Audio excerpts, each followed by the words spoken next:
I'm Michael Riddell. I'm a professor in the Muscle Health Research Center at York University and senior scientist at LMC Diabetes. I have type 1 diabetes, so I've had it since the age of 13.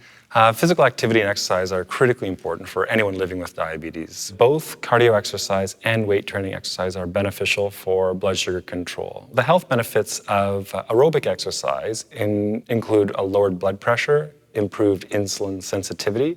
It also lowers your blood lipid levels and lowers your risk of heart disease. Whereas resistance exercise, you're increasing muscle mass, which is a great disposal for blood sugar after meals. So both forms of exercise, when done together, tend to cause the best improvement in blood sugar management. So now that I'm a father of someone who has type 1 diabetes, my son was diagnosed about a month ago.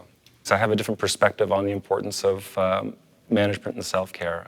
My son's activity routines had to kind of be carefully monitored. You can't just freely go out and play, or you can't just start a sporting event if you have type 1 diabetes. You have to plan ahead a little bit. Aerobic exercise or cardio exercise often makes blood sugar drop quite a bit. So we recommend testing at least twice before exercise, maybe 30 minutes before and just before you start, and then every 30 minutes during the activity so that you can learn the pattern of response. We can't fully predict the blood sugar's response to exercise, particularly if you're taking insulin.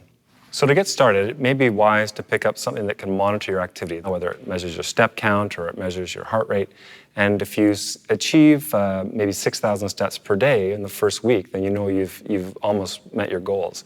In the next 2 weeks, you could probably bump up your step count to 10,000 steps per day, and soon it'll just be little segments of walking in between meetings or in between meals or on the way to work. You could take the bike. Before you know it, you'll achieve those 20, 30 minutes per day or 10,000 steps. That should be a motivator for most people to get up and start some form of physical activity right away.